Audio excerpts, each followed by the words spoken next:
একসঙ্গে জড়ো করে রাখা হয়েছে ২০টি মরদেহ। স্বজনের আহাজারিতে ভারী বাতাস। ৪৪ দিন পর আবারও শোকের নগরী গাজা। এই দৃশ্য গাজার দেইর আল-বালা শহরের। শনিবার ইসরায়েলি বিমান হামলায় নিহত ২০ ফিলিস্তিনির জানাজা অনুষ্ঠিত হচ্ছে এই শহরেরই এক রাস্তায়। ইসরায়েলি হত্যাকাণ্ডকে হামলার পাল্টা জবাব হিসেবে আখ্যা দিলেও নিহতদের পরিবারের অভিযোগ, বিনা কারণে হত্যা করা হয়েছে এই ফিলিস্তিনিদের।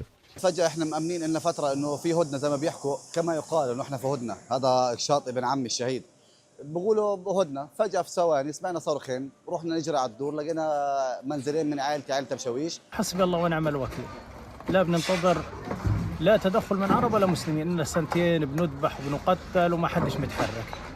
الآن بدي يتحركوا على الأجل 10 و12 و15.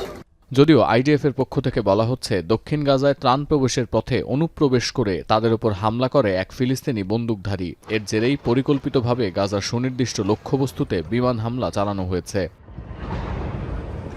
শনিবারের এই হামলার পর কায়রোতে মিশরের গোয়েন্দা সংস্থার প্রধান হাসান রাশাদের সঙ্গে সাক্ষাৎ করেছে হামাসের শীর্ষস্থানীয় নেতাদের একটি প্রতিনিধি দল। রোববার এক বিবৃতিতে হামাসের পক্ষ থেকে আবারও জানানো হয়েছে, ট্রাম্পের গাজা শান্তি প্রস্তাবের প্রথম ধাপ কার্যকরে তারা বদ্ধপরিকর, কিন্তু ইসরায়েল শুরু থেকে অস্ত্রবিরতির কোনো শর্তই মানছে না।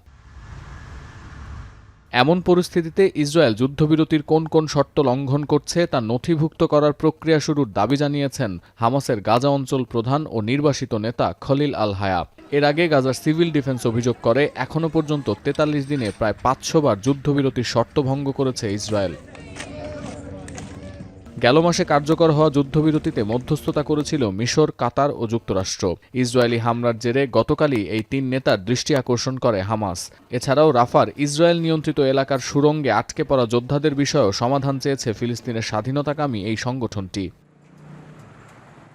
এমন পরিস্থিতিতে যুদ্ধবিরতির দ্বিতীয় ধাপ কার্যকর নিয়ে শঙ্কা দেখা দিয়েছে বলে আল জাজিরাকে জানিয়েছেন মধ্যপ্রাচ্য বিশ্লেষকরা। ট্রাম্পের প্রস্তাব অনুযায়ী দ্বিতীয় ধাপে গাজার শাসন ব্যবস্থার দায়িত্ব নেবে ফিলিস্তিনি টেকনোক্র্যাট কমিটি, যাদের গতিবিধি ও কর্মপদ্ধতি পর্যবেক্ষণ করবে মার্কিন প্রেসিডেন্টের নেতৃত্বে থাকা বোর্ড অব পিস নামের একটি পর্যালোচনা পরিষদ। এই কমিটির নেতৃত্বে গাজায় নামানো হবে আন্তর্জাতিক বাহিনী বা স্ট্যাবিলাইজেশন ফোর্স। এই বাহিনীর কাজ হবে সীমান্তে নিরাপত্তা রক্ষা ও ফিলিস্তিনি পুলিশকে প্রশিক্ষণ দেয়া। আন্তর্জাতিক বাহিনী মোতায়েন করলে গাজা থেকে সরে যেতে হবে ইসরায়েলি বাহিনীকে, আর অস্ত্র জমা দিয়ে দেবে হামাস। সতীর্থ কর্মকার, এখন বিশ্ব।